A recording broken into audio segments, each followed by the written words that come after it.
ಬೆಂಗಳೂರಿನಲ್ಲಿ ನಡೆದ ಕರ್ನಾಟಕ ರಾಜ್ಯ ಸರ್ಕಾರಿ ನೌಕರರ ರಾಜ್ಯ ಮಟ್ಟದ ಕ್ರೀಡಾಕೂಟದಲ್ಲಿ ಉತ್ತರ ಕನ್ನಡ ಜಿಲ್ಲೆಯ ಪುರುಷರ ತಂಡ ವಾಲಿಬಾಲ್ನಲ್ಲಿ ಪ್ರಥಮ ಸ್ಥಾನ ಪಡೆದು ರಾಷ್ಟ್ರಮಟ್ಟಕ್ಕೆ ಆಯ್ಕೆಯಾಗಿದೆ.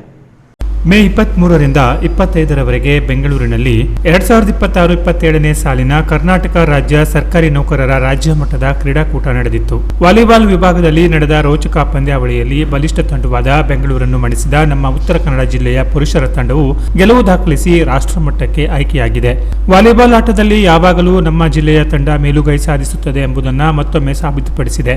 ಉತ್ತರ ಕನ್ನಡ ಜಿಲ್ಲೆಯು ವಾಲಿಬಾಲ್ ಪಂದ್ಯಾವಳಿಯಲ್ಲಿ ರಾಜ್ಯ ಮಟ್ಟದಲ್ಲಿ 12 ಬಾರಿ ಚಾಂಪಿಯನ್ ಆಗಿ ಹೊರಹೊಮ್ಮಿದೆ. ಈ ವರ್ಷವೂ ಸಹ ಹಿರಿಯ ಆಟಗಾರ ಕೋಚ್ ಅರುಣ್ ವಿ ಕಾಶಿಭಟ್ ಅವರ ಮಾರ್ಗದರ್ಶನದಲ್ಲಿ ಚಾಂಪಿಯನ್ ಆಗಿ ಹೊರಹೊಮ್ಮಿದೆ. ತಂಡದಲ್ಲಿ ಭಾಗವಹಿಸಿದ ಆಟಗಾರರಾದ Ravindra Madiwal, Harsha G Nayak, Karthika Pradeep Gowda, Naveen Kumar BN, Nagaraj B Nayak, Sharath HP, Devidas V Nayak, Prashanth B Nayak, Devananda Karemane, BV Ganesh, Kiran Kumar GN champion ಆಗಿ ಹೊರಹೊಮ್ಮಿರುವ ಉತ್ತರ ಕನ್ನಡ ಜಿಲ್ಲೆಯ ತಂಡಕ್ಕೆ ಕರ್ನಾಟಕ ರಾಜ್ಯ ಸರ್ಕಾರಿ ನೌಕರರ ಸಂಘ ಹಾಗೂ ಉತ್ತರ ಕನ್ನಡ ರಾಜ್ಯ ಸರ್ಕಾರಿ ನೌಕರರ ಸಂಘ ಅಭಿನಂದಿಸಿದೆ. ಅಖಂಡ ಉತ್ತರ ಕನ್ನಡ ತಂಡದ ಎಲ್ಲಾ ಸದಸ್ಯರಿಗೆ ಮತ್ತು ತರಬೇತಿದಾರರಿಗೆ ಸಿರಿಸಿ ಶೈಕ್ಷಣಿಕ ಜಿಲ್ಲೆಯ ಪರವಾಗಿ ಜಿಲ್ಲಾಧ್ಯಕ್ಷರಾದ ಕಿರಣ್ ನಾಯ್ಕ್ ಹಾಗೂ ಕಾರವಾರ ತಂಡದ ಎಲ್ಲಾ ಸದಸ್ಯರಿಗೆ ಕಾರವಾರ ಜಿಲ್ಲಾ ಸಂಘದ ಅಧ್ಯಕ್ಷರಾದ ಸಂಜೀವ್ ಕುಮಾರ್ ನಾಯ್ಕ್ ಅವರು ಹರ್ಷ ವ್ಯಕ್ತಪಡಿಸಿ ಮುಂದಿನ ರಾಷ್ಟ್ರಮಟ್ಟದ ಪಂದ್ಯಕ್ಕೆ ಹಾರೈಸಿದ್ದಾರೆ.